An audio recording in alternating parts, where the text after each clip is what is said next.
हम पढ़ने वाले हैं guiding values of the constitution. So basically जैसे हमने पहले पार्ट में किया था, बिल्कुल मैं आपको एक थोड़ी सी समरी दे देता हूँ of what we are going to study. इस समरी में ही ऑलमोस्ट कुछ कवर हो जाएगा, फिर then will go line by line as we did in the first part.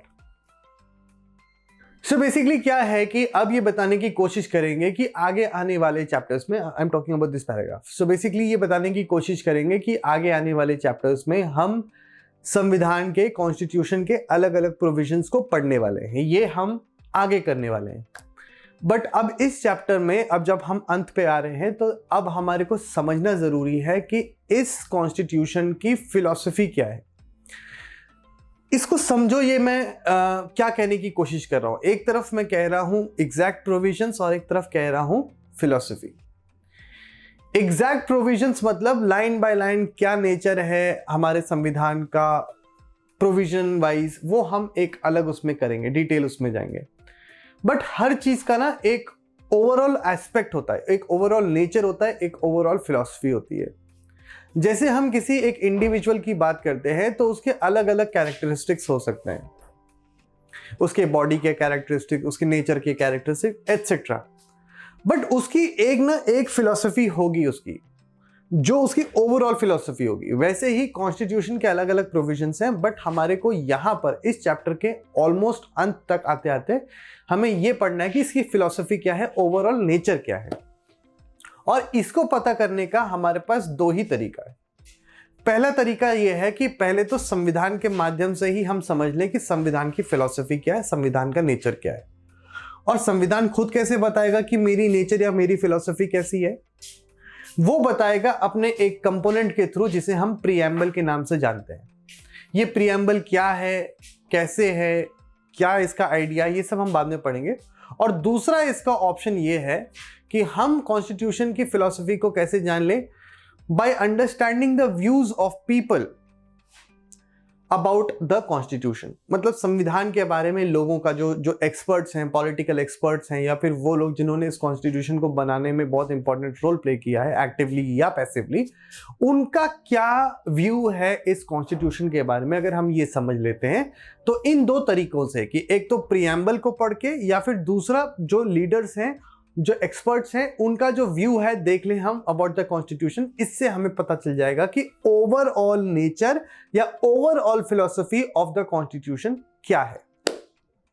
सो इसमें बेसिकली क्या बात की गई है, इसमें तीन चीजों का एग्जाम्पल लिया हुआ है। पहला गांधी जी का एग्जाम्पल लिया है, फिर जवाहरलाल नेहरू का एग्जाम्पल लिया है, और फिर यूनाइटेड स्टेट्स ऑफ अमेरिका का भी एक एग्जाम्पल लिया है प्रीएम्बल के माध्यम से। पहले हम ये समझ लेते हैं कि गांधी जी का क्या कहना है। एक बहुत इंपॉर्टेंट फैक्ट जो आपको पता होना चाहिए वो ये है कि जब कॉन्स्टिट्यूएंट असेंबली इलेक्ट हुई और उन्होंने ड्राफ्ट करना शुरू किया, कॉन्स्टिट्यूशन को फ्रेम करना शुरू किया, तो उसमें बहुत सारे इंपॉर्टेंट लोग थे जिनको कि हमने ऊपर पिक्चर्स के माध्यम से देखा था। पर उसमें एक पिक्चर आपने नहीं देखी होगी कॉन्स्टिट्यूएंट असेंबली के मेंबर की तरह, और वो थे बहुत फेमस महात्मा गांधी जी। तो गांधी जी कॉन्स्टिट्यूएंट असेंबली के मेंबर नहीं थे, बट उसके बावजूद उनकी जो सोच थी, आपको हम जानते हैं कि उनके कितने ज्यादा फॉलोअर्स थे, और उनके बहुत सारे फॉलोअर्स कॉन्स्टिट्यूएंट असेंबली में भी बैठे हुए थे।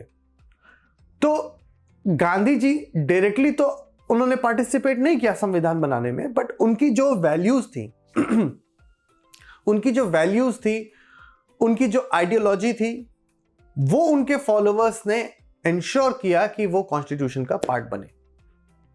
इसके बाद उन्होंने एक स्पीच दी जिसमें उनके जो ख्यालात थे आगे के लिए, इंडिया के लिए और कॉन्स्टिट्यूशन को देखने के बाद, वो उसके बारे में एक स्पीच है जो हम आगे देखेंगे।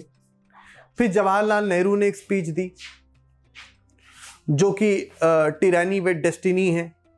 ये बहुत इंपॉर्टेंट क्वेश्चन भी बन जाता है कि ये 1 मार्क का क्वेश्चन बन सकता है कि टिरानी विद डेस्टिनी किसने लिखी है, या ये किसकी स्पीच है, तो आप बता सकते हैं। इसके अलावा कुछ शॉर्ट फैक्ट्स हैं जो काफ़ी इंपॉर्टेंट है आपके क्वेश्चंस के लिए, आपके एग्जाम्स के लिए, हम उनको भी देख लेंगे। और लास्ट में प्रीएम्बल की बात आएगी। जब प्रीएम्बल आएगा तब हम बताएंगे कि प्रीएम्बल क्या होता है। फिलहाल जितना मैंने अभी आपको बताया उसको लाइन बाय लाइन फटाफट खत्म कर देते हैं, है ना। This book we shall study the exact provisions of the constitution on different subjects. हम डिफरेंट सब्जेक्ट्स के ऊपर एग्जैक्ट प्रोविजन क्या है कॉन्स्टिट्यूशन के आने वाले चैप्टर्स में पढ़ेंगे। पर इस स्टेज में, at this stage, let us begin by understanding the overall philosophy of what our constitution is all about. We can do this in two ways. We can understand it by reading the views of some of our major leaders on our constitution, but it is equally important to read what the constitution says about its own philosophy. मैंने आपको बताया यही दो तरीके हैं, या तो leaders का ओपिनियन जान लीजिए या कॉन्स्टिट्यूशन का खुद का ओपिनियन जान लीजिए अबाउट इटसेल्फ। और वो कैसे होगा? Through preamble. Okay, what is preamble? Will study, don't worry, but it is equally important to read. अच्छा, ये हो गया, this is what the preamble to the constitution does, जैसे मैंने आपको बताया। Let us turn to these one by one. अब पहले गांधी जी की और नेहरू जी की जो चीजें हैं उनको पढ़ते हैं, उसके बाद देखेंगे प्रीएम्बल क्या होता है और प्रीएम्बल क्या बताता है कि हमारी फिलॉसफी क्या है। सबसे पहले, some of you, the dream and the promise, some of you may have noticed a name missing from the sketches of the makers of the constitution। अब ये बात कर रहे हैं कि वो जो हमने sketches देखे थे ऊपर, उनमें एक नाम मिसिंग है कॉन्स्टिट्यूएंट असेंबली में, और वो किसका होगा? गांधी जी का। तो अगर आपको कोई ऑप्शन देता है कि who among the following was not a member of constituent assembly, आप महात्मा गांधी वहां पर होंगे ऑप्शन, आप उनको टिक कर सकते हैं। सो Mahatma Gandhi, he was not a member of the constituent assembly। now this is a goddamn important line, आप इसको भूलिएगा मत। he was not a member of the constituent assembly, yet there were many members who followed his vision। as I said कि मगर बहुत सारे followers थे उनके जो उस कॉन्स्टिट्यूएंट असेंबली के पार्ट थे। तो क्या होता है? तो yet there were many members who followed his vision years ago। writing in his magazine Young India in 1931, he had spelled out what he wanted the constitution to do। so basically 1931 में actually उनकी एक magazine आती थी। This is another question कि ये जो young India है, ये मैगजीन किसके द्वारा लिखी जाती थी? तो यंग इंडिया मैगजीन लिखी जाती थी गांधी जी के द्वारा। तो गांधी जी के दो तरीके के क्वेश्चन बन गए यहाँ पर। एक बन गया कॉन्स्टिट्यूएंट असेंबली के पार्टिसिपेंट नहीं थे वो, और दूसरा ये कि वो जो है यंग इंडिया के भी राइटर थे। ठीक है, तो यंग इंडिया उन्हीं की मैगजीन थी। तो यंग इंडिया में 1931 में उन्होंने एक लेख लिखा था जिसमें उन्होंने कहा था कि जब कभी हमारा कॉन्स्टिट्यूशन बनेगा तो वो कैसा होना चाहिए, ये उनके व्यूज थे, और वो व्यू इसके अंदर लिखे हुए हैं। क्या बताते हैं ये? I shall strive for a constitution which will release India from all thraldom and patronage. I shall work for an India in which the poorest shall feel that it is their country in whose making they have an effective voice. An India in which there shall be no high class and low class of people. An India which all communities shall live in perfect harmony। Basically ये बात करने की कोशिश कर रहे हैं कि एक ऐसे इंडिया का निर्माण करना चाहते थे ये, जहां पर सारे लोग इक्वल रहें, जहां लोग सब भाईचारे के साथ रहें, कोई हाई क्लास और कोई लो क्लास ना हो, किसी भी तरीके का डिस्क्रिमिनेशन ना हो, ऐसा गांधी जी चाहते थे। There can be no room in such an India for the curse of untouchability or the curse of the intoxicating drinks and drugs। Now what he expects is कि एक हम ऐसा इंडिया बनाए जहां पर किसी भी तरीके का नशा, चाहे वो ड्रग्स के मामले उससे हो, चाहे वो अल्कोहल के उससे हो, उससे इंडिया फ्री रहे और अनटचेबिलिटी से फ्री रहे। Now what is untouchability? Is untouchability का मतलब होता है जब हम किसी एक इंडिविजुअल से एक घृणात्मक, एक दूरी वाला व्यवहार करते हैं जस्ट बिकॉज उसका बर्थ किसी एक पर्टिकुलर कम्युनिटी में हुआ है, तो उसे हम अनटचेबिलिटी कहते हैं। पहले ये बहुत ही स्ट्रांगली प्रैक्टिस होता था, अब ये काफी डाइल्यूट हो गया है, शहरों में तो बहुत ज्यादा डाइल्यूट हो गया है। तो गांधी जी ये चाहते थे कि ये अल्कोहल, ये ड्रग्स, ये अनटचेबिलिटी से इंडिया बिल्कुल फ्री होना चाहिए। Women will enjoy the same right as men। I shall be satisfied with nothing else। इसके अलावा और कोई चीज मुझे सेटिस्फाई नहीं कर सकती। जो भी मैंने यहां पे पॉइंट्स लिखे हैं, अगर ऐसा भारत बनता है तो इससे मतलब इसके अलावा मुझे और कुछ नहीं चाहिए, इससे कम में मैं सेटिस्फाई नहीं होऊंगा।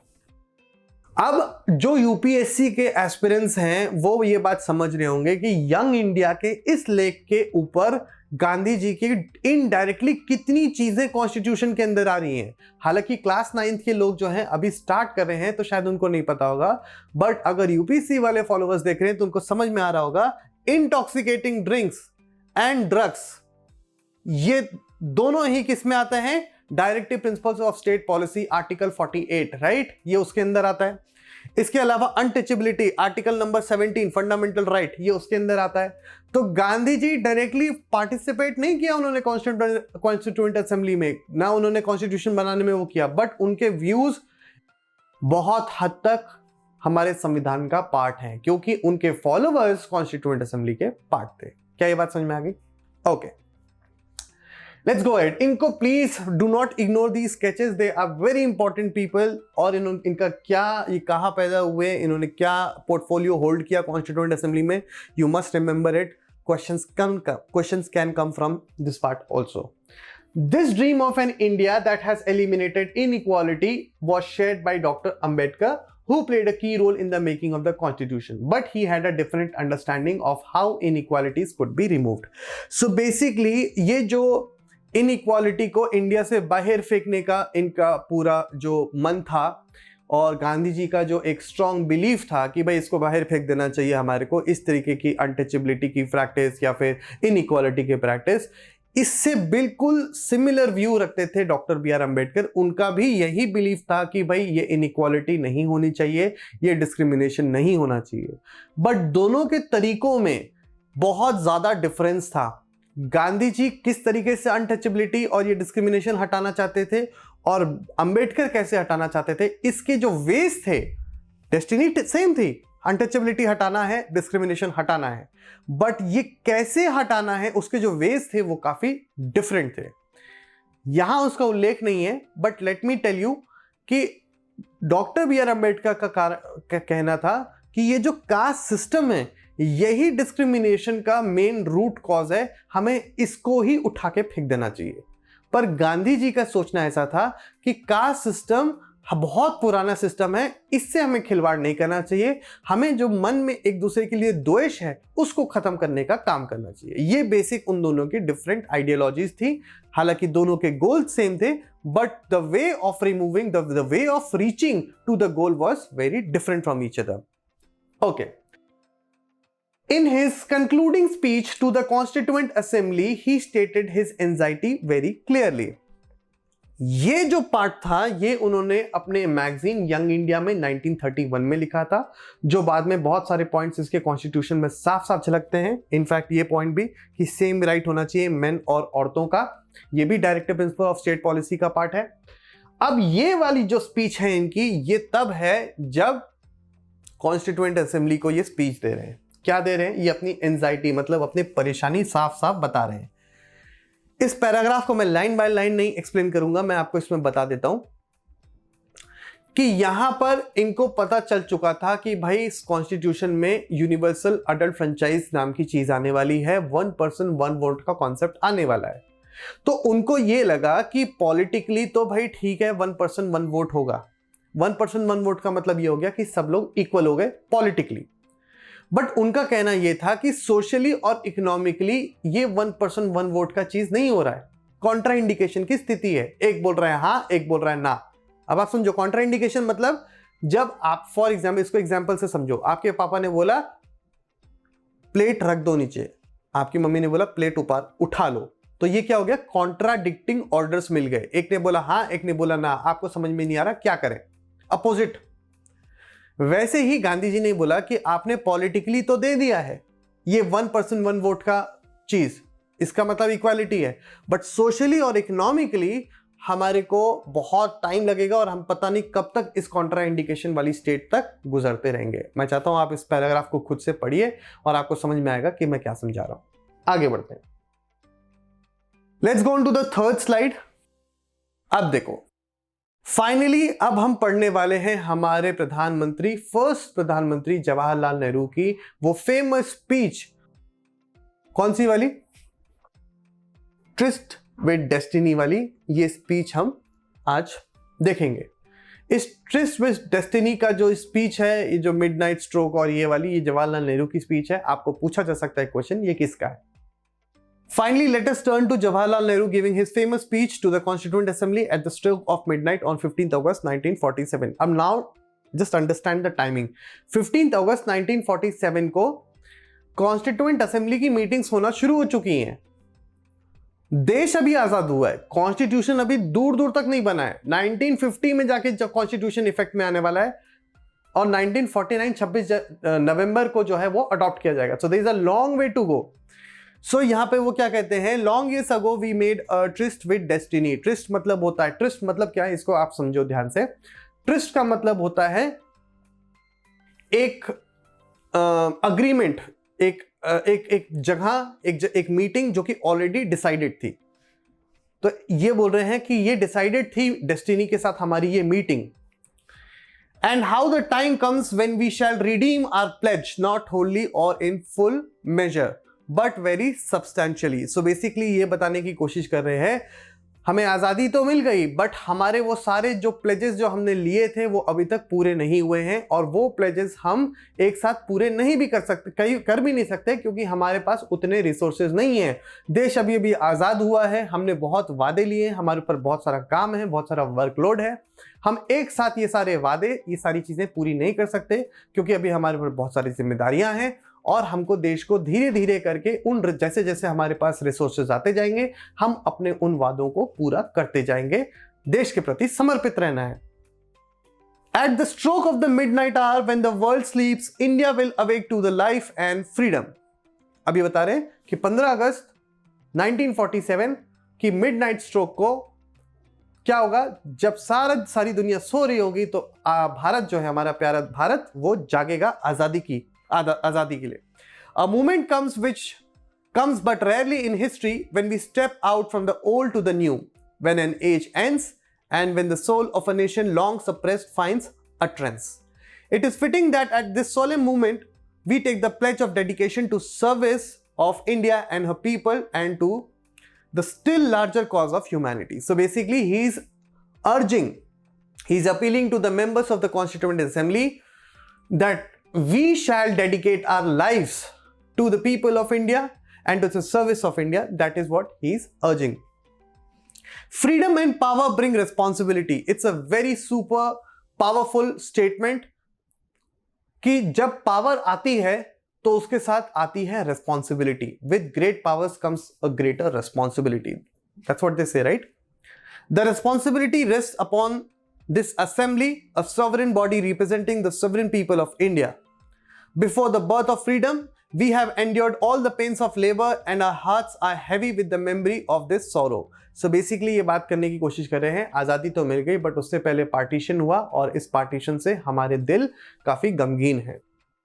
Some of those pains continue even now. Nevertheless, the past is over and it is the future that beckons to us now. So past अब भुलाने की टाइम आ गया है, हमारा इंतजार हमारा कल का सवेरा कर रहा है। That future is not of the ease or resting but of incessant striving so that we may fulfill the pledges we have so often taken and that one we shall take today. The service of India means the service of the millions who suffer. It means the ending of poverty and ignorance and disease and inequality of opportunity. The ambition of the greatest man of our generation has been to wipe out every tear from every eye. So basically whom he is referring to? He is basically referring to Gandhi ji. So ये गांधी जी का सपना था कि हिंदुस्तान की हर आंख से हर आंसू साफ हो जाने चाहिए, हमें इस तरीके से भारत की सर्विस करनी है।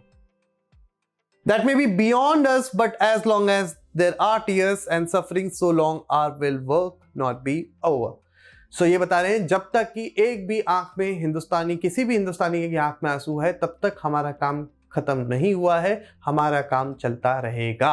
आज़ादी के साथ उन्होंने आगे का पाथ भी दिखा दिया कि हमारा पाथ किस तरफ होगा, हमारी क्या जिम्मेदारी है। ओके